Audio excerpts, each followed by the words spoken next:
This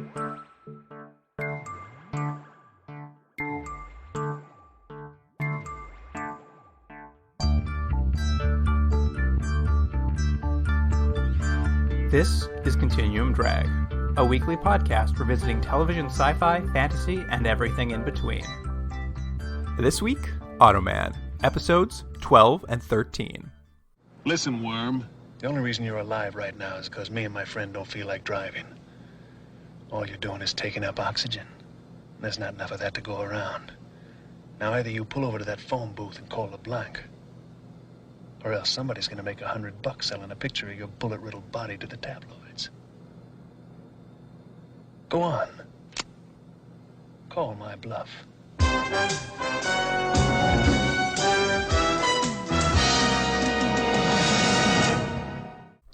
Welcome to Continuum Drag, the podcast closing Automan's program this week.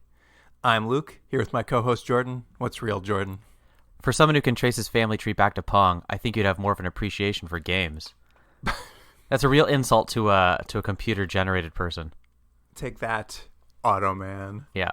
By the way, we've noticed something through this show, for this god-awful 13 episodes. You loved every second of it. I did. Wally's not that nice to Automan, but it's like, he created him. He created his personality. He chose those 6 handsome gentlemen to create Automan. Why is he always, like, snarky with him? It's like you can adjust the program at any time if you don't like him. I do feel like somewhere around episode 3 or 4, Wally realized, I don't like this guy. But they also don't really play with it more than, like, once an episode, Wally will make some sort of insult to Automan, and Automan just brushes it off because he's like, why would I care if Wally's making fun of me? Look at him. I mean, it's because there's no internal consistency. Right, there's that. Anyway, we have done it, Jordan. We have reached the end of Automan. Mm-hmm. I watched all episodes per your request. Well, and let me say something. I should apologize ahead of time because I know you just wanted to jump to episode 13, and I sort of broke the rules by wanting to be a completist to say we watched all of the episodes. And I hated episode 12. The extra episode that we did. Truly bad. If it's not the worst episode, it's pretty close. It's on the podium anyway. Well, we got to watch it. But I looked a bit into it because I was like, what are we going to do for the last episode? And I was like, I guess I should look into the end of Automan. Like, what was the end of Automan like? And it's interesting. I didn't realize this until I looked this up. But apparently in the U.S., they actually only aired 12 episodes. So for like its original run, it actually ended at the second last episode. So people never got the closure of episode 13. When they tied everything up together in a nice, neat bow. But I guess that years later, when it went into like syndication, they'd finally put the 13th out. I think it actually aired in its original run in the UK all the way through. The UK just couldn't get enough to like show us all of them. But it was being broadcast against. You want to know the shows it was being why it lost, what it was up against? Yeah, I think Seth. I think he mentioned there was a show he used to watch at the same time, and he wasn't sure how he would watch them both. Right, same time slot. Yeah. Well, one of them was Scarecrow and Mrs. King. I think that might have been the one he said. That was the one he said, and I now know why he was able to watch both of them. It's because that was in the fall of that broadcast year. It was switched up to go against that show. Before that, it was going up against Magnum P.I. Isn't it funny how certain things you can remember, like time slots? The only one I can remember from my childhood was I remember tuning in to watch Captain Power and the Soldiers of the Future, whatever the show was called.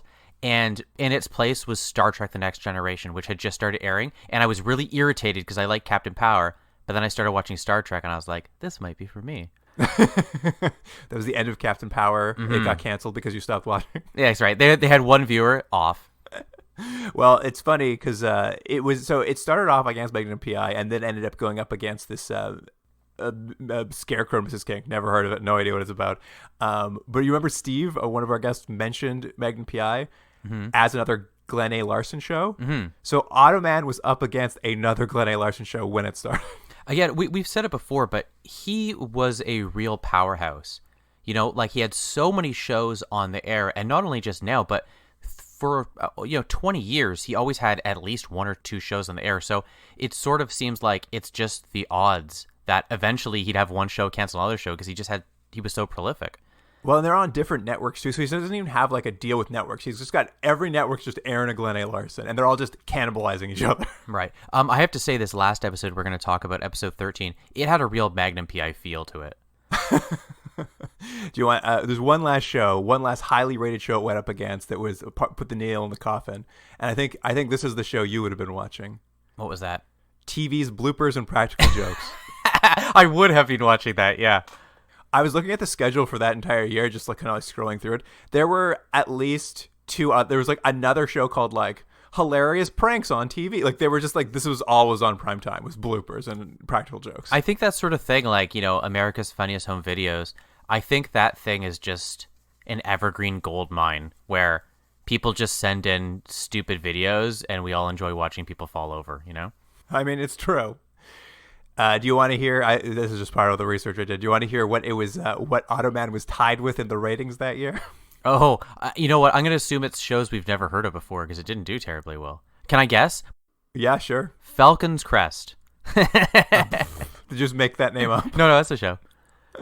It was tied in the ratings with a show called The Mississippi. I don't know it. It's a legal drama that ran for 2 seasons, so it did a little better than Automan. And a show called Mama's Family. Oh, I know Mama's Family. I've never heard of this show. Ran for 6 seasons. Mama's Family was a spin-off of sorts of the Carol Burnett show. Yes. One actress, I can't remember her name, Sherry, I want to say Sherry Lawrence. I can't remember her name. Anyways, she had a character, Mama, who was like a sketch, and it did well, and it became its own show. Weirdly similar to how The Simpsons started off, the Tracy Ullman show. Why do you know all about Mama's Family? I've never even heard of it before. Yeah, I watched it. Very funny. And basically, as we kind of have found out by now, Automan did not leave much of a legacy besides like a vague memory in a certain age group of children. Yeah. There's a demo of people, and I think 2 of them we've had as guests that, at very least, through some sort of weird cultural osmosis or through just being on the TV, it has entered people's subconscious, but not in any tangible way.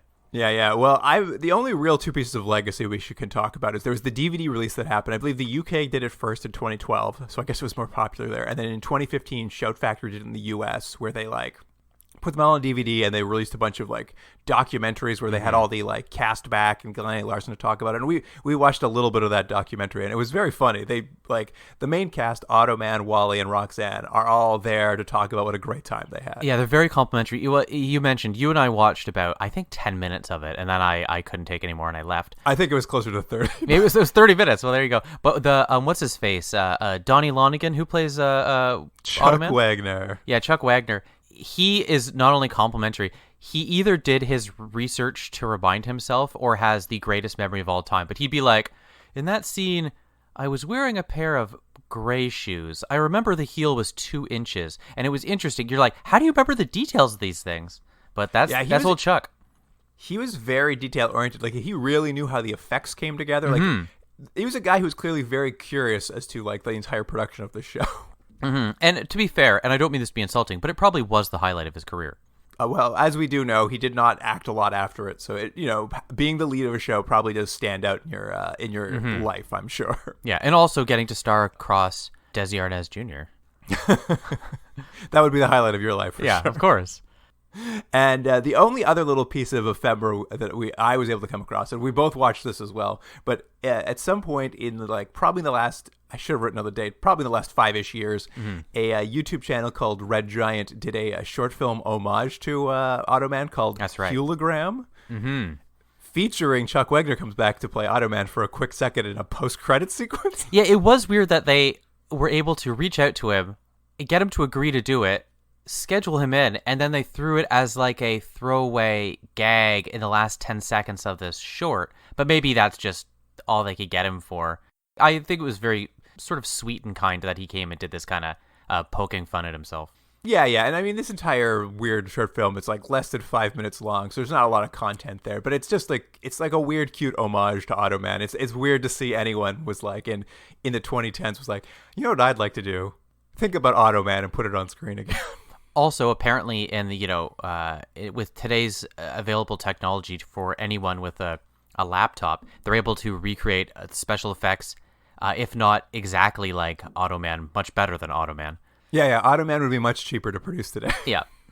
Anyway, that's about all I've got on the end of Automan. It kind of came and went, faded into the sands of time, other than a few shadow memories of our guests. Yeah, neither Chuck nor Desi wrote like a tell-all tale, a book about what was happening behind the scenes or anything. It just sort of faded away. Yeah, it's all in that documentary we watched where they're just like, "Yeah, we had a good time." Yeah, that is funny. The pretty much all you get from it. They're all like, "Yeah, it was a good time. We enjoyed it. Oh well, didn't make it." I think the only other thing we get of it is that Glenn A. Larson looks like some sort of James Bond villain. Yeah, or a vampire of something. Or a vampire of some sort. Very peculiar looking looks gentleman. Very strange. And my memory was he was in a haunted castle, but I think I've just now created that in the memory. A creaky old mansion he lives in. He's wearing that zip up turtleneck.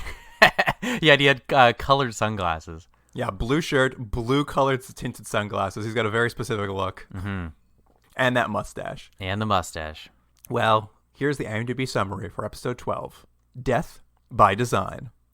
When a friend of Jack's, another cop, is killed while working with him, they think that the killer is a professional hitman, but because of insufficient evidence, they can't hold him. And that was a very truncated summary courtesy of RCSO 411. Well, thank you, person with numbers in your name. I'm going to say something off the beginning. Death by Design. What does that have to do with the episode? It's because it's about fashion, and it's designing fashion.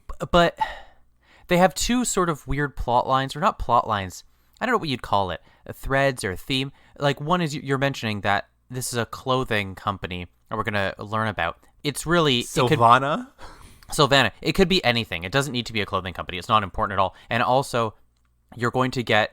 what's his face? Old Automan's going to be doing a version of Dirty Harry in this episode, but he's going to call it. Well, his character is Mad Dog, but he's been watching the knockoff Dirty Harry series, Nasty Eddie. Nasty Eddie, that's right. But again, there's something that really annoyed me about it, which we'll get into, which is the level of detail into doing a sort of parody on those Clint Eastwood Dirty Harry movies is so superficial that it doesn't even work. Because it's just like, hey, you know Dirty Harry, right? Yeah, he's a guy with a gun. That's all we need to know. It's like, well, then the joke doesn't work. Anyways, it just annoyed me. As a fan of the Dirty Harry movies, this annoyed me. I don't know if there was ever a joke here that was going to work, but... Well, fair enough. But yes, we start off, as mentioned in the synopsis, Lieutenant Curtis is on some sort of stakeout with a partner. I guess he went to... Police Academy Police Academy? Just like Wally? So explain this to me. It's an old friend, but for some reason they're on a stakeout together. But there's no indication that they work together or at the same department or anything. Why is this guy with him? And what is the point of the scene? It's just two old guys eating in a car. Yeah, I mean, we do get a great shot of them bringing food to the car. But they're, I guess, staking out some sort of mob hitman who they follow. And he leaves his apartment, so they follow him to an office building. And the like friend cop, of course, goes in without backup. Nate Hester goes in without backup, as per usual on this show. The hitman's there to kill the co-owner of the Sylvana Fashion Company, which he does, and then on his way out, he kills this cop. Yeah, and then it becomes this weird, like, sort of vendetta thing for Jack, but not really, because you can't have him be the main character. His friend. I'll tell you my favorite part, though, is this hitman kills that cop in that stair. Like, he shoots him in the chest, and the cop just goes down the stairs. And it looks like he's dead. But then you cut back to the car where Jack's sitting and waiting. I don't know why he didn't come in to back up his friend, but he's still sitting in the car. And then, like, the radio crackles and said, "Jack, he hit me." And then he goes inside, and the guy's dead. I'm just like, I think his ghost used the radio. I think he was dead. I know. It didn't. You also don't see him having any radio or anything. I know. I thought the same thing. I was like, do they have, like, earpieces? But it didn't really matter. The point is, he's dead, and now Jack has a vendetta that he won't do anything about. Yeah, and this is Jack's big thing, right? He's like, how do I get this guy who killed my friend? But he has to be careful around the office because there's a new crime reporter hanging around. Yeah, so this is a crime reporter named Tom Scholes. He's from the Chronicler.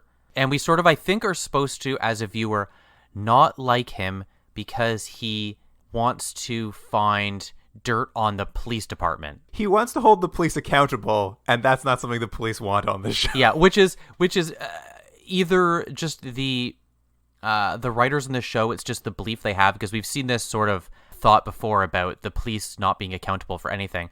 Or it's just that's what the time was, in 1984. But it is funny because it, for some reason, always seems to be Roxanne who gets the dialogue for this sort of thing. She's just like talking down to this guy because he doesn't understand what police do, Yeah.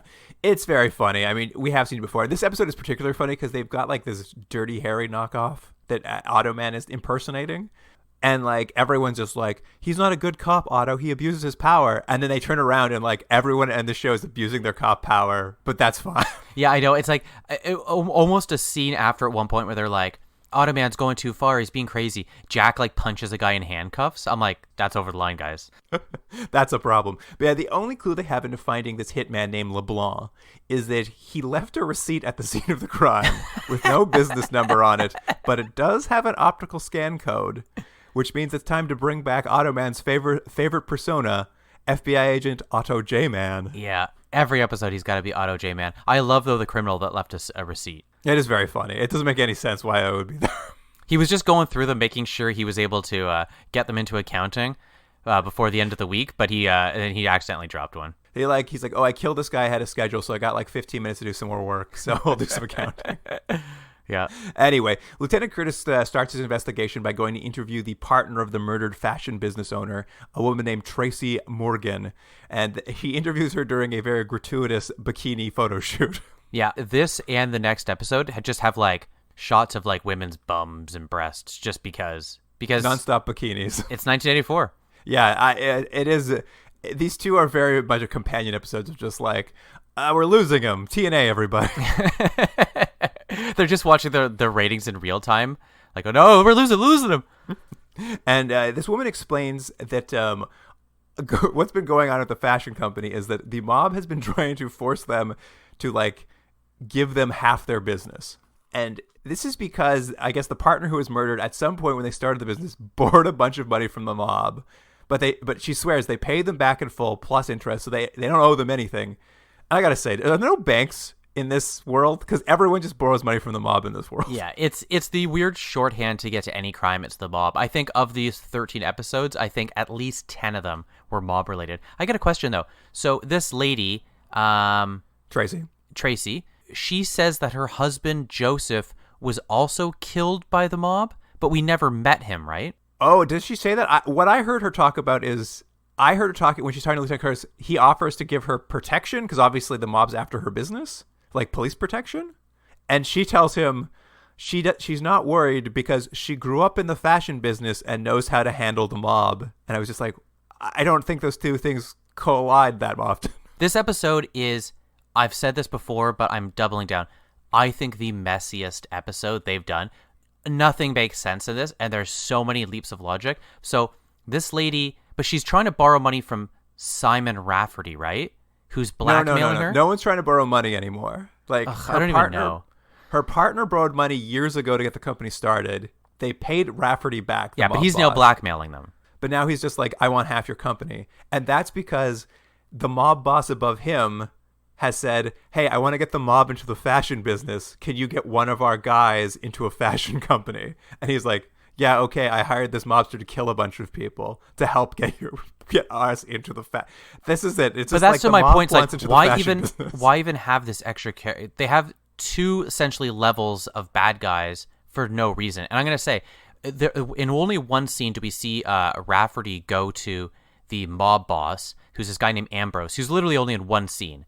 And it was very odd because he's played by an actor named Michael Gazzo, who I think is mostly known from The Godfather Part 2. But it was such an odd thing to introduce that character for no reason, because Rafferty could just be the mafia guy. It's just like they borrowed money from the wrong guy, and now there's consequences to it. That's all you need to know. You don't need to know there's a pyramid scheme that we need to detail. It's what's funny about Automan is they love to show like how many layers of criminality there are. But then they also love Automan just to take down the like smallest potatoes in that chain and then like let the top go away. That's true. I never really thought about it. I don't think the top mob boss ever ends up getting it. No. If there's someone on top, they always get away with it. You would almost think, and I think we saw this in that Invisible show, Invisible Man, time, whatever that show was. Gemini Man. Gemini Man. That was one of the shows where they had a recurring villain, right? Or what was the one? What was the one? there was one of the shows that Are had you a thinking Westworld? Beyond Westworld? Maybe I'm thinking Beyond Westworld. This almost feels like something they wanted, where it's like there's a villain, a mob boss or whatever, and every week he has a new way, a new scheme or a new way to get Automan or whatever, and they always solve the case or defeat him, but they defeat the next guy down sort of thing, but that guy's always there. It almost feels like, I'm not saying it would be better, but it almost feels like what they wanted to do, but instead they just rotate a different mafia boss every week. I think what you're saying makes sense in that, like, because like 9 out of 13 episodes, the criminal was the mob, like the bad guy was the mob, that it would, like, why wouldn't you just make this a show about taking down the mob and there's a head mob boss they're always trying to get dirt on?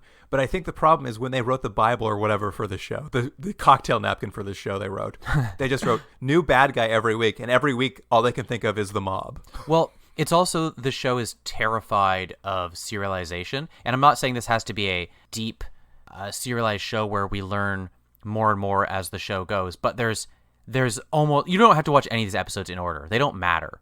Well, we cut to the next scene and your whole thing about serialization goes right out the window, Jordan. Is that this right? Is a very serialized show because, well, Automan's watching Nasty Eddie. Well, no, but here's the thing. It doesn't matter. I know what you're going to say. So the next scene we get is that finally, after 12 episodes, Roxanne and Wally are kind of getting together. But to my point, it's been so inconsistent of who likes who that you could still rotate the episodes. In some episodes, he's pining for her. Some episodes, she's pining for him. Other episodes, they barely know each other. Other episodes, they're just co-workers. This one, they're on a couch and he's like, oh, I think our friendship is going to get in the way. And she's like, nope. And they start kissing and it's hilarious because Automan interrupts them. That's the scene.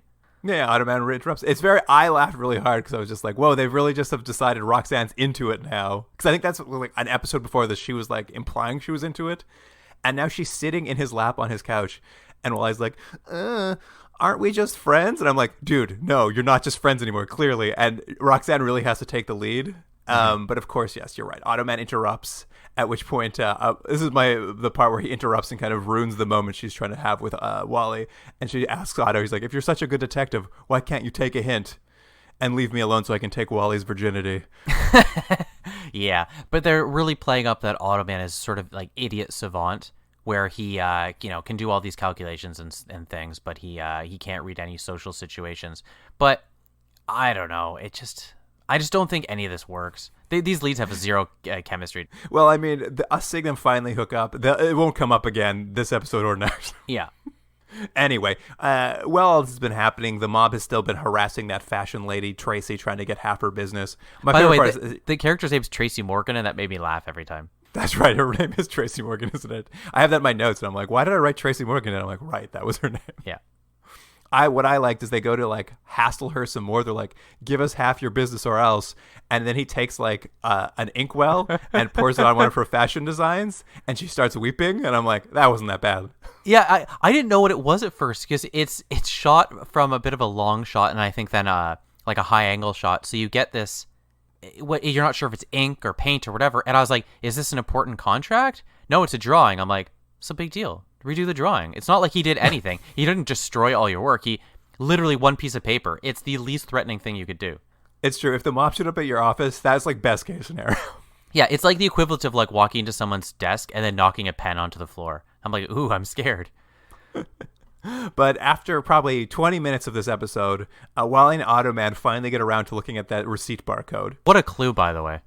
And the receipt points to a credit card that LeBlanc uses, but under an assumed name, so they can't find that. But thankfully for Wally, Automan knows Kelly, the name of the credit card computer.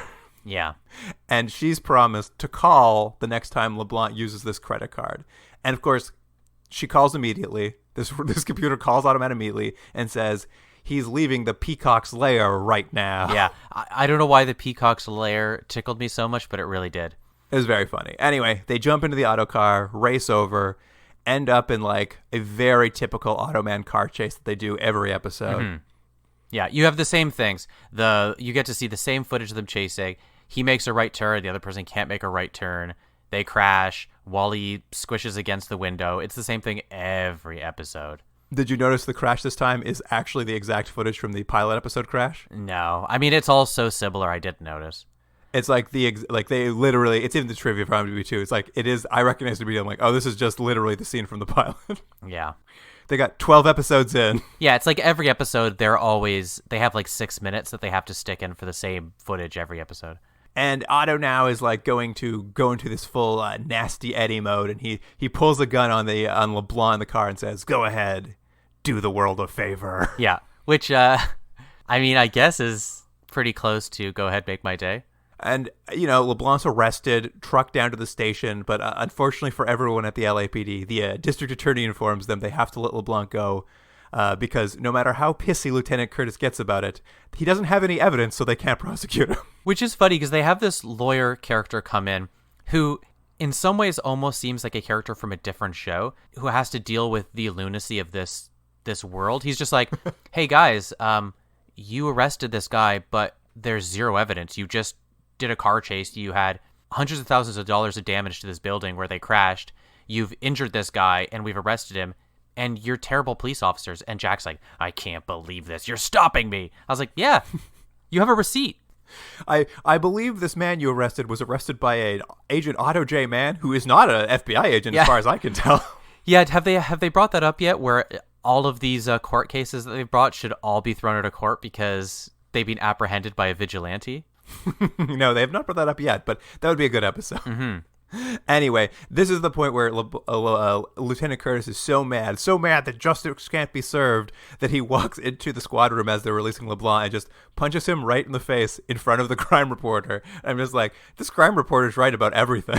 And then later on they have a scene, it's like, can you believe this reporter wrote a bad story about how we treat people in the police department? I'm like, yes, I can believe that. I know, right? Can you believe it? Anyway, They're down. They're feeling low. They can't get any goods on this LeBlanc, and they kind of have a sense that he's working for the mob above them, and they can't, like the Rafferty guy, and they can't get any goods on that Rafferty guy. But Wally comes up with a plan to get LeBlanc and the mobsters who hired him in a way that makes no sense at all. This sort of has the same logic as an episode. I think it's one of the first few episodes where Automan becomes another gangster so that he can kind of muscle in on the mob territory by actually doing horrible crimes like running prostitution rings. This is sort of along that same logic, which is he's going to pretend to be a loose cannon police officer so that the reporter will write about how much of a loose cannon he is and thus legitimize him as a loose cannon so that he can scare them into It's funny. Something? You remember the last part of the plan when they changed the plan the second time. Oh, okay. What was the initial plan? The initial plan is Wally tells the captain and Lieutenant Curtis he's going to plant a whole bunch of fake unsolved vigilante murders into the police computer. Oh, right. That's the beginning. You're correct. Yeah.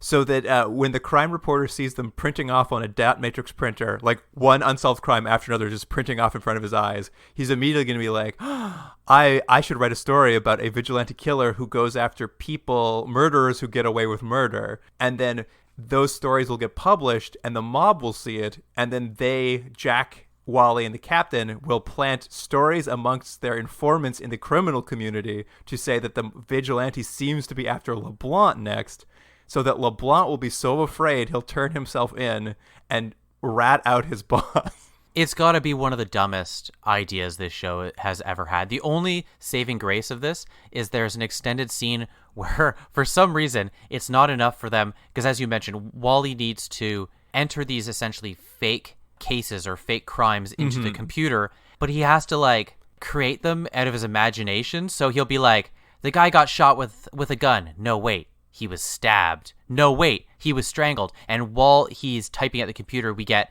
sort of a montage, sort of... you get a dramatic recreation of these fake crimes. Exactly. So, like, it'll be someone holding a gun, and then the gun will turn into a knife, whatever. And it's sort of like, kind of supposed to be a fun little, watching his imagination at work, but it's also just so dumb that he has to, like...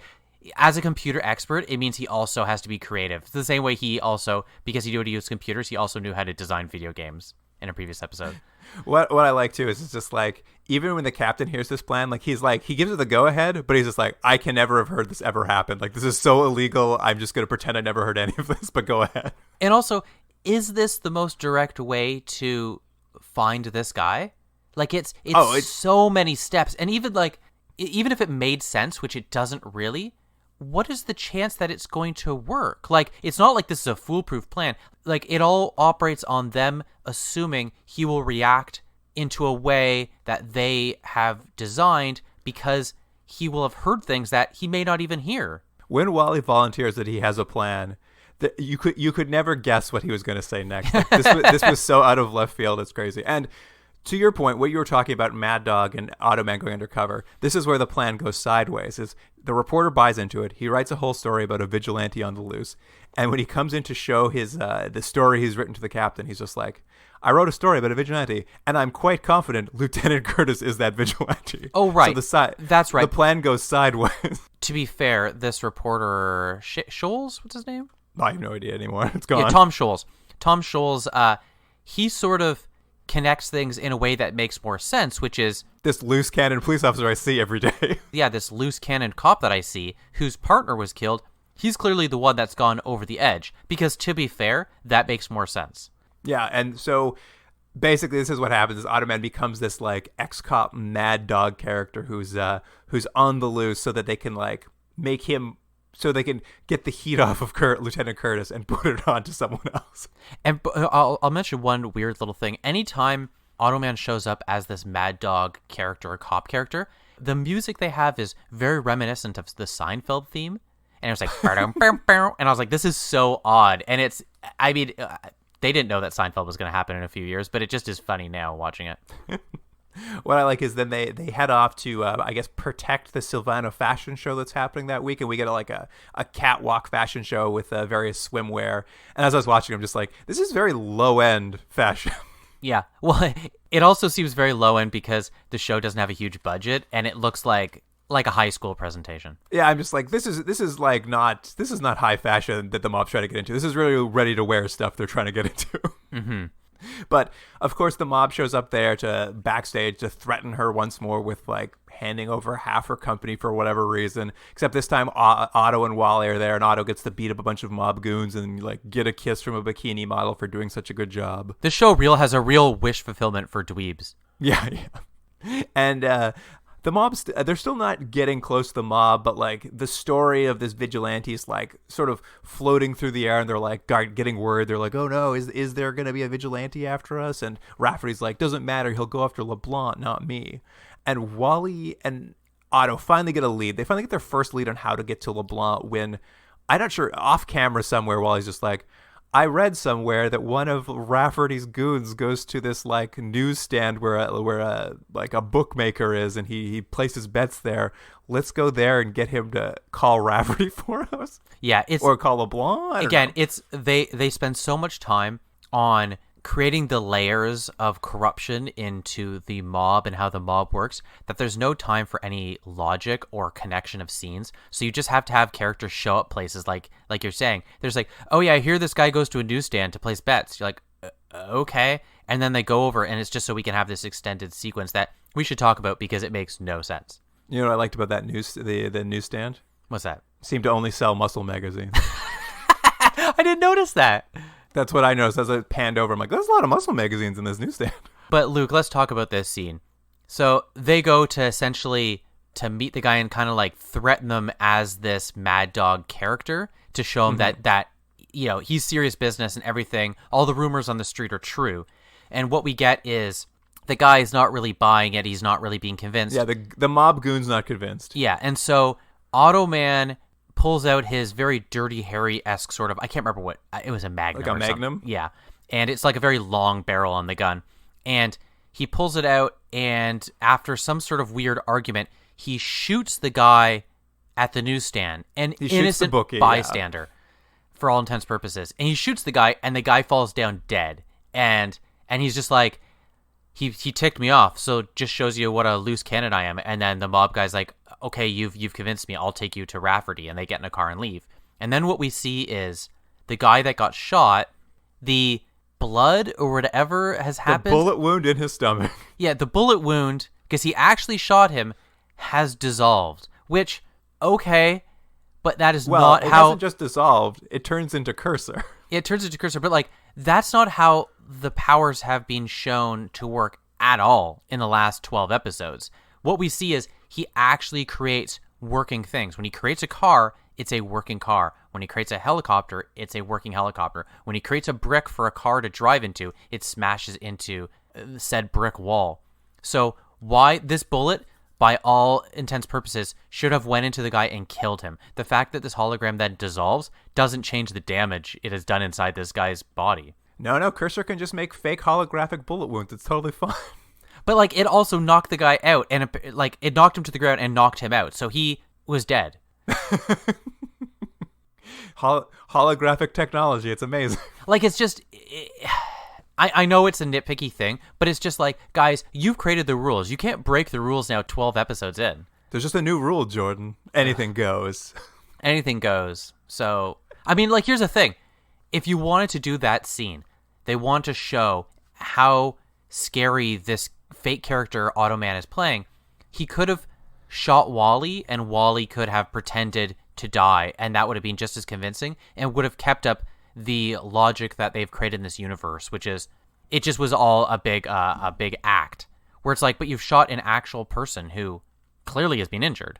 No, it does make more sense. And it's funny because, like, for the rest of this episode, you know, Automan's playing a vigilante on the loose that he's scaring everybody. But this vigilante also has just like this meek, timid sidekick who follows him everywhere. Yeah. And let me just to continue to flog this this dead horse one more time about this news guy. Do you think now for the rest of this guy's life he thinks he's invincible? He's been shot. He was dead. He wakes up and he's like, I'm not dead. And do you think it like changed his life? I hadn't thought about it, but now that you say it, yes, I do. Yeah. Or at least the next like 4 hours before he gets hit by a bus. That's right. He walks out and was like, traffic can't stop me. Dead. Anyway, Wally and Otto force this goon to call up LeBlanc, invite him over to Rafferty's house so that so that they can get all of them in the same place at the same time. Like Automan and Wally get there first, and they're just like holding Rafferty and his goons at gunpoint, and then LeBlanc shows up, but LeBlanc has just kidnapped the like Tracy fashion lady, so he's brought her with him. Mm-hmm. So now everybody's at the same place at the same time, and you know, Automan puts LeBlanc in a chair and is threatening with a gun, like, I'll kill you for killing that guy, blah, blah, blah. And of course, the LeBlanc, the hitman, immediately is like, it wasn't my fault. That guy hired me, and points at Rafferty. And it's, you know, it's the plan goes perfectly. Everyone rats everybody out. But it's Automan, so there needs to be one last thing that happens. So someone knocks a gun out of Wally's hand. Rafferty, the mob boss, somehow is able to kidnap Tracy, the fashion lady, get in the car, and it's time for one more auto car chase that turns into an auto helicopter chase. Mm-hmm. Yeah, it's like a car chase, and then that becomes the helicopter. They chase them, and then they do something I don't think we've seen the copter do before. We've seen them do stuff like, you know, as I said earlier, create like a brick wall or create a tree or some sort of diversion to get the car off the road. This time, he says, I think, fireworks, but it doesn't seem to be fireworks. It seems like mass missile explosions that he starts shooting into the ground to throw this guy off the path. Yeah. The autocopter gets like a laser cannon. It's quite effective. And so he never actually shoots the car, but he shoots all around it, and it does get the car off the road, which is what they wanted. Well, the car crashes, I believe, headlong into a tree, and we see Rafferty's head fly forward, shattering the front windshield. Is that right? Yeah, it's a very graphic shot of his face hitting the front windshield and it shattering. But he's okay. It's very funny. I wanted to bring this up because I forgot about this, but a Twitter user had reached out to us, or like had tweeted at me at some point, because we were constantly talking about how Wally gets thrown around in the car every time there's a 90-degree turn. And then this episode, it reminded me because that guy's head just goes into that windshield, like graphically and gruesomely. But she mentioned to me that when this show's coming out, this is the exact time the government is trying to institute seatbelt laws in the U.S. So there aren't seatbelt laws yet in the U.S. as this show's coming out. So no one in this show is wearing a seatbelt at any time. Oh, that's funny. That's an interesting note. Which is probably why we're constantly seeing them get thrown against windows and stuff. Is just like, in this world, everyone's just floating free inside of a car. That's funny. Which also scares me now because Otto makes cars crash all the time. So there's like terrible, terrible tragedies have happened due to these car crashes. Yeah, they make car crashes happen constantly. And obviously it's a very PG, 6 p.m. sort of TV show. So no one ever really gets hurt. But there's times where, like, if this had any sort of realism at all, like, they should accidentally kill someone because they're forcing, massive car crashes when people are doing tremendous speeds. Well, there's always an innocent victim in every car they crash. The person they're trying to save is almost always in the same car that they just crashed. Yeah, in the next episode, there's a car crash, and the two ladies are in the trunk, and I was like, what if they just were thrown around and killed back there? As they do that jump over the ramp. Exactly. Anyway, Rafferty's fine. He's arrested because he's seen Automan in his true form and like the true holographic beauty of him. Rafferty's giving a full confession out of the sheer awe and fear of seeing Automan, as per usual. Mm-hmm. And we cut to the button at the end of the episode, and they're kind of like filling you in to say like the mob's going to prison and all the goons and LeBlanc, everyone's going to prison. They don't even want to post bail because they're so afraid of that vigilante. And I'm just like, okay, whatever. Well, there's a couple things I want to mention from this is that it seems like in the end, what you're supposed to take away as a viewer is these Nasty Eddie, Mad Dog sort of way of doing things. It actually works. It works. It's great. It's not like he learned, he was acting that way and he realized, oh no, a gentler glove or a more above the doing things by the book is the way you're supposed to do police work. It's like, no, it worked. So that's yeah. It's like you should pretend to be a raving mad murderer, but just don't murder anybody, and it's okay. Yeah, but that's like such a bad idea, and historically in police work has been done and got people killed. Yeah, and then on a separate note, we're not going to see him in the next episode. The crime reporter. The crime reporter, it feels, and not that it was good, but it feels like he could have been a recurring character from the beginning, which is someone who knows there's something funny happening in the police department, a la Automan, but he can't quite crack it, and he's always kind of there, and so that's why they always have to be secretive about Automan. I don't know if it would work that much, but it seems like there would be something there as a character, but because these shows are so stuffed already with convoluted nonsense, I just don't know if another character would yeah, it was help just funny things, because that's in the button too. Is the crime reporter comes up and like congratulates them sort of on finishing the mystery, but he looks at Automan and says, "I'm pretty suspicious that you were that vigilante, and I don't know who you are, but I'm going to start looking into your background, so you better watch out, Agent Auto J Man." And then walks off, never to be seen again. But I was just like, yeah, Automan should be worried. It's going to be really easy for this this newspaper man to figure out you're not really with the FBI. But he's not, because he does not come back for the last episode 13. Well, I think part of that might come from the fact that after all this happens, Lieutenant Curtis is so happy. They caught the killer. His friend's been avenged. And he's like, let me take you for beers, Wally and Otto. I got to buy beers. And Otto turns to him because he's still in like Nasty Eddie mode. He's just like, I can't. Not until the streets are safe. And Automan stalks off looking like a complete psychopath. And it cuts back, and Lieutenant Curtis is laughing. He's like, that guy's got a hilarious sense of humor. But the look on Wally's face is so like full of fear, and he's so like, Wally looks horrified that Automan just said this and walked off. I think Automan went on a murder spree that night. I think so too. I think he killed that reporter. I think many people died that evening. Yeah, I think he went and he killed everyone in the mob. Wally is so terrified when he hears that line, but like the show ends, I believe, on a shot of Wally's like fear-stricken face. Yeah, and that's the episode. We've Anyway, learned nothing. Let's get on with it, right? Yeah, episode 13, Club 10. Here's the IMDb summary for episode 13, Club 10. No asterisks. I beg your pardon? Would you mind explaining that to me, too? Take a look at the ribbon here. The last characters typed in are a row of asterisks. She's a writer. She left a coded message on the ribbon. You're right, Walter. She must have typed something else and then put this sheet back in the typewriter. All we have to do is look at the imprint left on the ribbon. The letters will be out of sequence. They don't read across. They have to be read vertically in rows of 3. You forget, Walter. I'm fluent in IBM. Walter, Automan, and Roxanne travel to an exclusive Caribbean resort called Club 10. Roxanne gets a panicked message from her missing writer friend. They find they are caught up in a diamond smuggling racket. I'm going to say a couple things. One, this diamond smuggling racket makes no sense as per this show. And the second thing is, I think we're going to assume that Club 10 is an all-inclusive resort. Would you not assume that? Yeah, 100%. Yeah. So then the whole point later when they're spending money on everyone makes no sense either. No, that's true. That's true. Yes, the whole thing is mostly set at this resort, Club 10, which I believe is on the British it's called the Brighton Isle, is what they call it. Mm-hmm. Yeah, it's what Even I though didn't there's even only catch. one British guy. I know it didn't make any sense, but like, because I was like, why is this cop? There's inspector. Why is he English? But it's like, oh, it's some sort of colonialism island under England's rule. Yes, and what we see up the top is a French man named Philippe and an American travel writer named Laura Ferguson have gotten in trouble with this Club 10's sort of security and the staff there.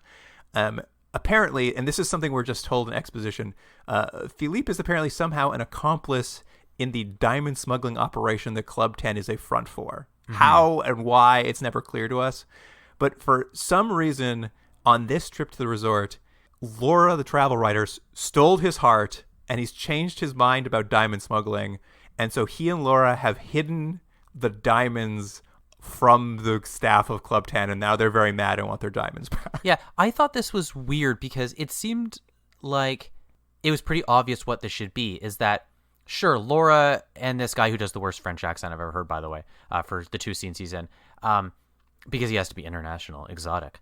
It really should have just been that they got caught up in this thing because, out of greed or out of accidental, they came across it and didn't have the morals. Yeah, she's a writer and she discovered her story. Yeah, it just whatever. But it's like they have this other convoluted reason that they don't explain. They're just like, yeah, they're caught up in it. That's why. It's like, what? She fell in love with an accomplice in this drug smuggling thing on her business trip to write about this resort. And then what we'll see is like they're kidnapped for a while and like tied together. But like before the end of the episode, like they'll have a botched escape attempt and that French guy's just gonna get blown away. And like Laura's pretty indifferent to the death of this man she was apparently in love with for yeah. 2 weeks. Yeah. Anyway, how this smuggling works was my favorite part of this, because like it's so weird. They imply that there's only 2 people involved, but basically every staff member appears to be in on this whole racket. Here's the thing. Can we talk about how this actually works? Because they're going to quite literally explain it in the last 2.5 minutes. That's what I was going to do. So, But so it doesn't make any sense. And Luke, you correct me if I'm wrong. So here's what their drugs or diamond smuggling thing is. Apparently, there's diamonds coming from somewhere. Doesn't explain where. Someone brings diamonds to the resort. Maybe this French guy. Yeah. So, well, no, how I understood it was there's diamonds that are not on this island, and they need to get the diamonds here, smuggle them into the island so they can get money. That's what I thought. Other way around. So it doesn't make any sense to me. So they put them into like tennis rackets and I don't know, sporting equipment. Yeah, other items that they smuggle them out using people unknowingly as like drug mules, but diamond mules sort of thing, right? Yeah. Essentially, that's it. For whatever reason, the staff of the resort put diamonds in sporting equipment that they then give to their rich clients, who, when the clients fly home, on the other side, someone just steals the sporting equipment to get the diamonds. Okay, so it's so many steps to do this. I mean, the actual idea of unwittingly making people smugglers is kind of interesting. It's the way they do it that makes no sense, and there's so many uncontrollable variables that it doesn't seem worth it. But I'm going to mention something that makes less sense to me. The 2 main characters we're going to lead, Jerry and Crandall.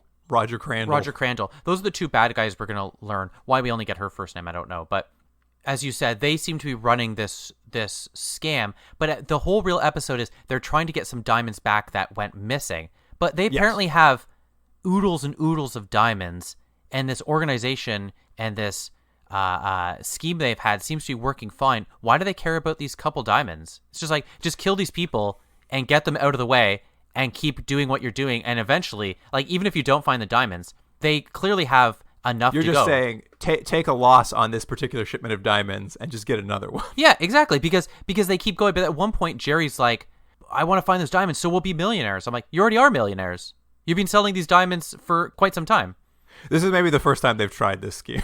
Yeah, it's just, yeah, it's like, if it didn't work the first time, you lost the diamonds the first time, it's not a very good scheme. The impression I got is they've been running this for quite a while. That, yes, as they said... That's the implication. Well, because as we're going to meet this English inspector later, he's there to investigate because they say the entire club is a front. So just think of the complications and logistics of building and creating and running and hiring people. So you have this super, what we're going to learn, very, very exclusive, very high-end resort that only takes really attractive people, which somehow they're able to do. You can only be a 10. You can't be a 9. Yeah, and we're going to have a scene later where someone's actually, like, apparently the operator asks, are you a 10? I would just be like, yeah, are you going to stop me when I get in? But anyways, the amount of work you'd have to do to run this seemingly legitimate business as a front so that you could run these diamonds, it's like, no one would do this. It is very silly because later in the episode, right near the end, this Crandall will double cross his partner Jerry, who I guess we're supposed to think are the leads of the operation. And when he double crosses, he's like, I'm going to kill you now because the math on a one-way split is easier than a two-way split. And I was just like, well, what about the golf pro and like the 15 goons you have? Like, this isn't a two-person operation. Like, there's 65 people involved in this conspiracy. Yeah, all the people you have that planting stuff, all the people that work at the resort, everyone apparently is involved because you just hundreds and hundreds of people. Yeah, the idea is such a mess. Yeah. Anyway, because Laura helped hide these diamonds and knows they're in trouble with the staff, she knows they're going to get caught. She calls back to LA and leaves a voicemail on her own answering machine. That voicemail she leaves, though, is for her friend Roxanne. So she phones her own voicemail, but but on her own voicemail leaves a message for her friend Roxanne from the LAPD. Because Roxanne is house sitting. Well, I don't know if that's true because and on that message she says, "Hey Roxanne, I need your computer expert friend Wally to solve the series of clues I've left for him to solve my missing persons case." Yeah, it's a weird way to get them in, but she is house sitting because when her and Wally later on go up the elevator, that's what she says to Wally. She says, "Yeah, it's my friend, and I've been house sitting for him." So at least that part makes sense. But she said she'd listened to the message already somehow. But they needed to now go to the house to listen to the message for a second time. It's because this show's a mess. They have to have her know something. So she listens to the message. She's like, all right, I'm going to get Wally. Then they get Wally. Then they come. Then they're going to listen to the message again. So they can have this other confrontation with this guy breaking into their apartment. Yeah, this Crandall guy has flown from wherever this island is back to LA to attempt to steal her answering machine message. But of course, like they catch him. There's a little fight. He runs away and they get the machine, well, that's the thing. The message. There's no indication they know she left a phone message. But they still want to tie up loose ends so much that he will leave the resort, go over to the place, her home, just to double check in case she hasn't left a voice message on her own answering machine. It's like, how would you even know she did that? Well, and here's the thing. Roxanne's already heard the message, so even if he steals it, it's moot now. But the show needs her to somehow keep the answering machine tape so that she can bring it to work and play it for Captain Boyd so that Captain Boyd can be like, that sounds like another police department's problem. And Roxanne's like, well, I'm going anyway to investigate my missing friend. And Captain Boyd's like, well, you better bring a partner. Wally, you have some vacation time coming up. Why don't you use it to go on this mission? Then it's not vacation time, is it? Well, that's just that and like Wally thanks him for the opportunity. I'm just like, Wally, you just got played, man. Anyway, this is basically what gets Roxanne and Wally off to get to Club 10, and like Automan calls up the Club 10 computer to book reservations, and like he has to like make up fake financial documents so they can like be rich enough to go, and Wally's so ugly he has to go as Automan's valet because he's not a 10. Which again is like, I mean, it's discriminatory. There's no way you can do this, but it's supposed to just let you know that everyone there is good looking. But I love that anytime you see one of these criminals, they're like at best a 3 out of 10. Oh, I was just saying, all the men in this resort are like very not good looking. Yeah. When they say 10, they mean all the bikini babes. Yes, exactly. So Wally should have been welcome. I don't know why he was excluded as a valet. Anyway, they check in, and like the staff, of course, immediately recognize them from the home invasion they just did. So they're like, those guys are here. You know, it's a good idea. What if we stop looking for the diamonds and just let these people who we know are looking for their friend look for the diamonds for us, and then we'll just take the diamonds from them when they find the diamonds? Yeah, it was odd because they have to assume that is what they were looking for, when they're clearly there to find this missing woman, not find the missing diamonds. But they're hoping that they also want the diamonds for some reason? They're hoping that these people come to this island to find their friend and get so far down the conspiracy of this missing woman that they figure out it involves diamonds, and then go ahead and find those diamonds for them. Yeah, so you could have a lot of scenes of like Wally, Roxanne, and Automan go in and out doors while the guy watches them. Yeah. And of course, as soon as they arrive at the resort, Cursor sexually assaults someone in a sauna. Yeah, and they're like, oh, Cursor. I'm just like, you guys, stop this. This is terrible. Anyway, they check out Laura's room and they find her article and her diaries, but there are no clues in there. So Automan comes up with his own plan. He's like, what I'm going to do is I'm going to do everything that Laura did in her diary for the last 7 days, but in one day, which leads him to go to the restaurant and eat 21 meals at once. I know this was kind of done for a gag, and it's also because the show's desperate to have Wally and Automan separate for two different kind of plot lines. But I don't know how that's going to solve the case. One, I'm going to mention, he's like, let me read this diary, which we've seen time and time again. He can read incredibly fast. So he should have just read the thing fast, dropped the diary, and went on. But we see him like, oh, page 3, she had a coffee. So he has a coffee, which is, okay, sure. But I don't understand. He's already read the book. If there was a clue there, it's not in the experience is the clue. Do you know what I mean? He's like, that's a bold coffee. That leads me to think she went left. His plan is that, like, he can't find a clue. So maybe if he just does everything she did in the last 7 days, he'll see the clue he needs to find. It's so stupid. He doesn't, by the way, find that clue. Yeah. So it was a bad plan, Automan. But we do get a classic scene where he plays golf and he's able to, like, make the golf ball do things that are physically impossible. Yep. Once again. Those are your favorite parts, I know. It's just so dumb. It's just so dumb because, again, it's the same thing as the tennis episode. The whole point was that he's made him perfect, so he's just good at everything. He'd just be perfect at golf, but they have to have him do the stupid ball bouncing around thing. 90-degree putt. And for no reason. It doesn't add anything to this episode. No, it's just because the episode started with Automan practicing learning to play golf, so they had to see him golf later in the episode. Yeah, so someone could be like, you're amazing at golf. You're like, does it have anything to do with the episode? Nope. Wally, meanwhile, though, he goes off and he bumps into this British local cop who's investigating the diamond smuggling thing. And it's very funny because they bump into each other and the British cop's like, I know you're a cop. Are you here investigating the same diamond smuggling ring I am? And Wally doesn't know anything about it. So this cop just tells him everything he knows. Mm-hmm. Yeah. I'm just like, this is a real risk this cop is taking, just telling this stranger at a resort everything. You know what, though? Once a cop shows you his badge, you're all together. You can, because as we've learned, cops can do anything they want. But they get this new information, basically, the three of them from LA, and they're like, okay, we now know what's going on. She was doing something, ran into this diamond smuggling operation, so we know this is a front for diamond smuggling. So we should come up with a new plan. And our plan is, let's pretend we found the diamonds and like throw a lot of money around so that the bad guys think that we found the diamonds, and then maybe they'll do something that will help us. Yeah, so the plan is we'll pretend we have the diamonds and they will know we have the diamonds because, as everyone knows, if you have diamonds, you immediately now have a surplus of liquid money and you just can have cash.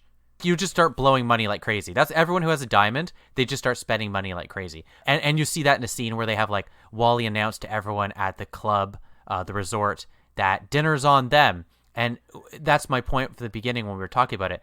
It's the worst thing to give someone because the dinner's already free. You know? That's not generous. Well, those two staff women come by and Otto has Kirster make him 2 fake diamonds that he gives to each of them.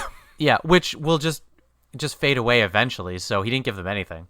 But yes, it's a very funny plan because it's very similar to the bad guys' plan at the start, which was, let's just see if they find the diamonds. And now they're just turning that plan on their head. We're like, let's just pretend we found the diamonds and then see what happens. It's true, isn't it? It's a lot of people saying like, let's just see. Let's do this and see what happens. Let's let the plot take care of itself. Like, they have no plan for what will happen when they do this. They're just like, maybe something good will happen. We don't have a plan, so... Mm-hmm. And of course, what happens is they're celebrating. They're pretending to be big rollers. Wally's on the dance floor, dancing like a madman. Oh, and I should mention one thing: the money they're spreading around. There's a quick scene where they go to a vending machine or a bank machine, an ATM, and for some reason, as we've seen, it has a personality and a voice. And Automan's like, "Can I have money?" And she's like, "Of course you can, Automan." And she gives out a bunch of money. So they're using actual money, which we've seen in this show before. They'll just digitally project money when needed, but in this, they're actually stealing money to use it. Well, Roxanne's very worried that Otto's stealing money, so he's very careful to phrase it as a loan. But I'm like, he can't pay it back, so... Yeah. They're criminals. Anyway. Well, Wally and Automan are criminals. Every episode. They are criminals, that is true. At any rate, they're doing this, they're having this big party in this restaurant to show how rich they are because they fake found the diamonds. And Roxanne notices that this Crandall guy gets up and leaves the restaurant. And Roxanne's like, okay, I'm not going to tell either of my partners who I'm here investigating this crime with, who I'm sitting at the same table with. I'm going to also get up and follow him and see where he goes. So she's immediately kidnapped and out of the show. And for the rest of the episode, Automan and Wally will be like, haven't seen Roxanne in a while, eh? Nope, sure she's around here somewhere. Yeah, and later on they say, she's been missing since yesterday. And they never are worried. They're like, occasionally someone's just like, I'll go look around, see if she's by the pool or something. But they never have any urgency. Well, that's an interesting point, though, about the lack of urgency. Because this show, for whatever reason or for a myriad of reasons, cannot create tension at all. Never at any point as a viewer. And I know maybe that's slightly unfair because of the, what kind of show this is. But you're never worried about Roxanne. You're never worried about Wally. You're never worried about Automan. They never go down a wrong path or something never works. So you as a viewer just like, there's nothing to hang on. You're just like, yeah, I guess it's all going to work out because it always works out. And there's never any complications that don't work out for them. No, I mean, Automan's not a show where things go wrong. Like never. They never have an assumption that's wrong. Jordan, but what is important is now that Roxanne has been kidnapped and is ostensibly out of the rest of the episode, they've had to do that for one specific reason, so that a teletype can be sent to L.A. by that British cop to complain that Wally's messing up his investigation, so that Captain Boyd can send Lieutenant Curtis to the island so that Lieutenant Curtis can rejoin the episode. But again, it doesn't add anything. No, they just had to take Roxanne out so that Lieutenant Curtis could have some lines. Mm-hmm. Yeah. Are we coming up to the seed where Wally now goes back to the room? Yeah, absolutely. After parting it up, he goes up there because Automan's had to res out because he's low on power. Mm-hmm. Yeah, because it's just they need him out of the episode. So basically, Wally goes back to the room and he gets attacked. Does pretty well in his fight, as we learn he's a pretty good fighter these days. But then a second guy joins and they sort of overpower him. And then we cut to Wally waking up in a sand trap on the golf course. He's on the beach, yeah, I think. Yeah, and what I like is he's clearly knocked out. He clearly is waking up. He's been unconscious for who knows how long. And there's quite clearly a gun planted in his hand because there's a dead guy beside him. And this British inspector shows up and is like, well, you clearly killed this guy. I was like, no, he didn't. What it clearly is that it's been planted. Because he killed the guy and then went down for a nap? It is very funny. It is very, very clearly being framed for killing the Frenchman. And I'll give it this. It seems like the British cop is arresting him for murder, and then halfway through the arrest, he's just like, listen, I just don't want you to interfere with my case, so I'm putting you in this jail cell for the rest of this time. Yeah, that's true. But Wally gets locked away, and Automan has to, appear in his cell, and Automan appears, and he's just like, because as we last we saw him, he was rezzing out Jordan. Mm-hmm. But he informs Wally he found a very, quote, stimulating generator, and now he's back. They always sort of imply a little bit that Automan has had sex with a generator. And, of course, they just merge together to walk out of the prison. And, they do that thing that we've seen in other shows. I think it was even in Galactica 1980 when they turn invisible and escape a prison.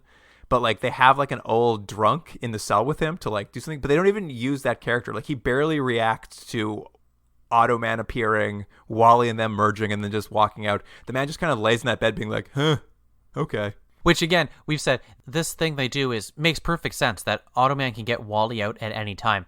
The problem is this could solve so many issues this show has and so many situations that they get put in. It could just be Wally enters Automan and they walk out of the scenario. That's it. That's the way to get out of everything. But they only use it when they really, really have to. But they really have to now. They get out of this prison. They get in the auto car, having another car chase because it's 20 minutes into the episode, so it's car chase time. Mm-hmm. The police chase them when they get away. They pull up to the resort. They come back to Club 10. Automan gets out, and a valet sees him dissolve the auto car, and that valet becomes a babbling madman at the sight of it. Yeah. They send him. He goes insane. Yeah, we don't see him again, but he is committed after that. They go back up to the hotel room and discover that Lieutenant Curtis has arrived. So now they're back up to 3. They're back up to a full strength, 3 people. And they're like, what are we going to do? We still don't have any notes. And has anyone seen Roxanne? No, that doesn't matter. I'm sure she's running somewhere. Otto and Wally go look for the diamonds while Jack goes for Roxanne. Yeah, they do a little bit of that, and they can't find anything. And they end up back at the hotel room again because they're like, we still don't have clues. And Wally's like, I'll leave a note for Roxanne so when she comes back to the room, she knows we've left to go look for more clues. And he picks up a random scrap of paper and he's just like, oh wait, this was the sheet of paper that was in Laura's typewriter. But I'm looking at the last sentence she wrote, and it's not the same characters that are on the print or on the typewriter ribbon ink that I looked at also, because the typewriter ribbon ink has 3 asterisks, and that's not on the sheet of paper, which must mean this typewriter ribbon ink is the clue that I have to solve as a computer expert. Yeah, so it's just so many leaps of logic you have to make to get there.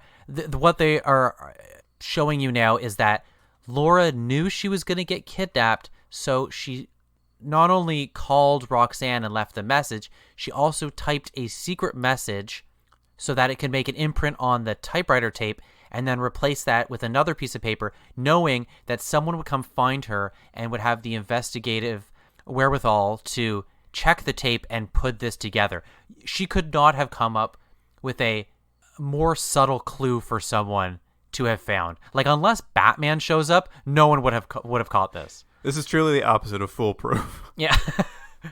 It's like, I wanted you to solve my murder. Didn't you notice that the concentration of oxygen in the soil on the bottom of my shoe showed that I was at that other location? It's like, what?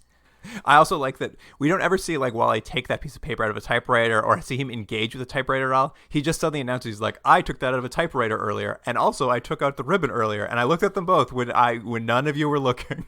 Yeah, and it's a way really so Automan can show his powers and he can read the message, which is weird because at the exact time that Automan's figuring out, Wally's also typing it into the computer.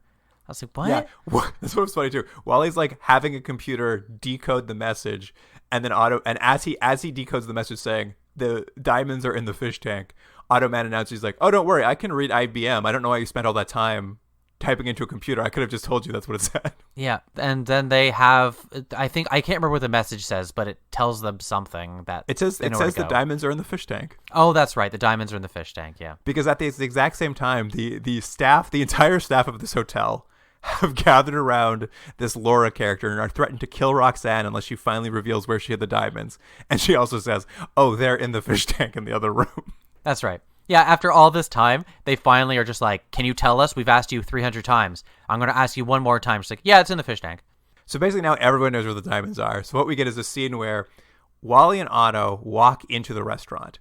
The Jerry character, one of the bad guys, is scooping diamonds out of the fish tank. Wally pulls his gun and says, you're under arrest. Oh, this is so bad. And then another door to the restaurant opens, and Crandall walks in, the other bad guy, and he has his gun. He's like, no, now you're all in trouble. I have a gun on you. And then another door to the restaurant opens, and Lieutenant Curtis walks in and says, I can't find Roxanne, but now you're under arrest because I've got a gun on you. And they all just give up. That's it. Yeah, it's the most anticlimactic like, ending we've ever had. You've got me. It made me laugh so much. And at any rate, they're like, now that they've caught them, they're like, well, what happened to Laura and Roxanne? And the bad guy's like, oh, yeah, we put them in a car with another goon. He's going to go throw them off a cliff right now. And actually, I don't even know if he says that. I actually think what might really happen is, I think Lieutenant Curtis says, I've got the bad guys, Wally and Otto. Why don't you go see if Roxanne's by the pool? And they walk out of the room, and a car drives by. And Otto's like, oh, I happen to have my X-ray vision on it. I think I saw the girls in the car. But let me mention one thing before. We know that they're going to the cliffs because the bad guy tells his henchman, he's like, hey, put these 2 ladies in the car and take them to the east end of the island. And the one goon guy goes, all that's over there is those very steep cliffs.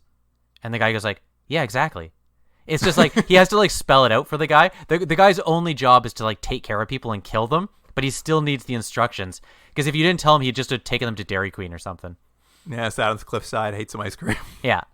At any rate, because Otto happens to X-ray vision this one random car that happens to drive by him, it's time for another auto car chase, which, just like last episode, halfway through the auto car chase, he turns into the autocopter. And then, like another episode we've seen, as they're flying along with the car, he's just like, I guess we got to stop him somehow. Cursor, make a giant tree in the middle of the road. Yeah, and so that makes them crash horribly, but everyone's okay.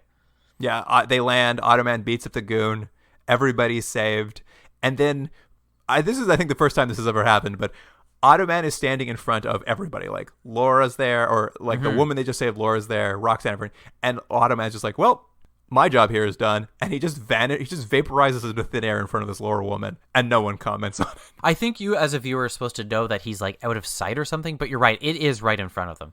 Also, never in any of these cases has he ever been like, my job's done, and he just disappears. I know, he could just like walk off, but whatever. He's Automan. He does what he wants. He's off to kill more mobsters as that mad He's dog off to character. kill more mobsters. They cut to that sort of end of the episode button. And this is the first time, I think, maybe not the first time, but one of the few times they don't go back to LA and give the button to Captain Boyd. But what they do is they cut back. They're all standing over that fish tank full of diamonds. And Lieutenant Curtis wraps up the final loose end by saying the British police here have said they'll drop all charges against Wally just as long as Wally leaves the island tomorrow. That's basically it. And of course, that timeline spooks Wally because he's like, oh, I got to be out of here then. So he like shoves his hand into the fish tank to start grabbing diamonds out of it, which leave that to the local cops, Wally. That's not your job. But he's so freaked out he needs to get off this island. And then Lieutenant Curtis pranks him by saying, I can't believe you're putting your hands into a fish tank full of piranhas. Yeah, and then we get the last line of this series, which is Desi Arnaz Jr., and we could both try to deliver the line like he does, but he goes, Piranha! That's the last line of the show. He got pranked. He got pranked so good. Yeah. But yes, that is how the Automan ends forever. That's the series, all 13 episodes. We watched them all, Luke. It's crazy. You want to get into the ratings first, and then we can talk about the series? Yeah, let's do it. Let's rate these episodes. All right. So there's the first episode, Death by Design, the fashion house episode. Yeah, I hated this episode. It's my least favorite episode. It makes no sense. 7. No, I give it a 2.5 out of 10. 2.5. Yeah, I hated it. I also hated it. I'm giving it a 1. Yeah, I think I'm being generous with a 2.5. It's a terrible, terrible episode of TV by any measurable standard. And then Club 10, where they go to a resort. Marginally better because it had all those sexy shots of ladies. I'm going to give it a 3 out of 10. I will say that watching these two back to back did them no favors. The car chases that mean nothing fall in the exact same places. Yeah. The gratuitous bikini shots are all where they were in the last episode. These are identical episodes other than just like some name swaps. A 1. I'm telling you, if there's a way to wilt at the end, that's this show. These are so bad. And I'm not even sure if it's that these episodes are bad or if it's just like I finally like accumulation of just awfulness. Yeah, the poison has built in my brain and I have been killed. I do feel that way too, and I know we kind of joke that I've been, saving this show with some maybe higher ratings than it's deserved, but there was sort of like a fun sense to it that it just has beaten me down over 13 episodes because the show is just so bad and so boring, which is the worst part, right? Like, it's difficult to feel anything for these characters because the show is just such straight up nonsense and there's nothing tangible to grab onto, and it's not even fun nonsense. It's just convoluted insanity that adds up to very little. Well, I'll tell you how I feel about this show, Jordan. Is I think the problem with this show is if you have seen one episode of Automan, you have literally seen all of the episodes of Automan. Yeah. The plots don't change in any significant form. It is just plug and play. It's just like same crime, same bad guys, same concepts. It's just what business will he go to this time? What will he impersonate this time? But they follow the exact same beats. It truly, I feel like this is maybe why it stays in people's minds. Like if you watched an episode of Automan 25 years ago, and I just put on any random episode of Automan right now, you'd be like pretty sure that was the episode you saw. You're probably right. And there's something weird about it that I sort of started thinking is that neither Wally or Automan, as the main characters, they never propel the story, ever. They just react to weird situations that are set up, but they very seldom do their actions change anything. They're always just reacting to these complicated and nonsensical plots that make for a very frustrating viewing experience. Well, Jordan, should we find out the final rating for the series? Yes, please.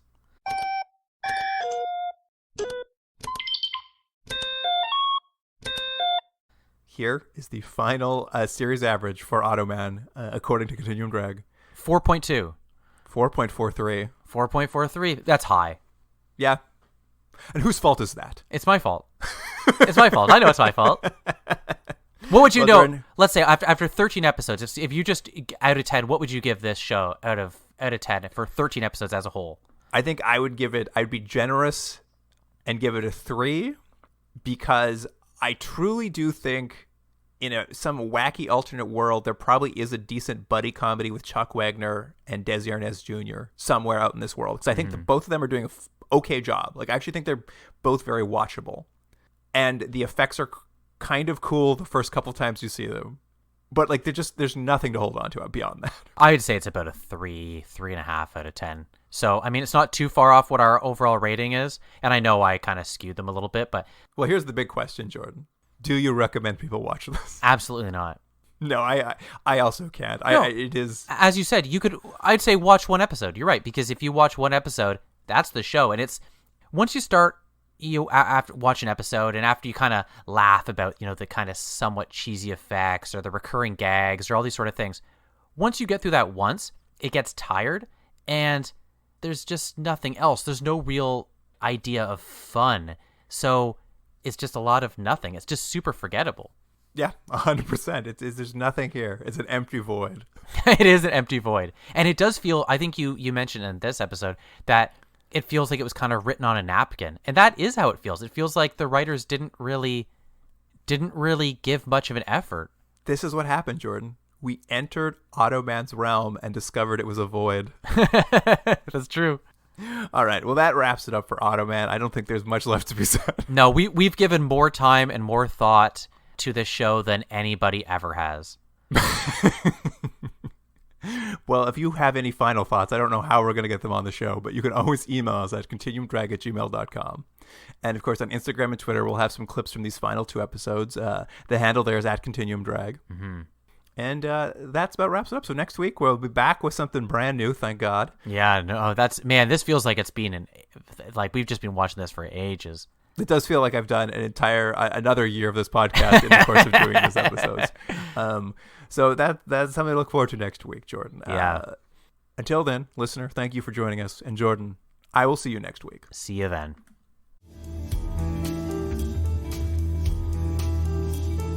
Continuum Drag is recorded in Toronto, Ontario. Theme music by James Rex Seidler. Produced by Jordan Dullock and Luke Black. Special thanks to Aaron Hughes.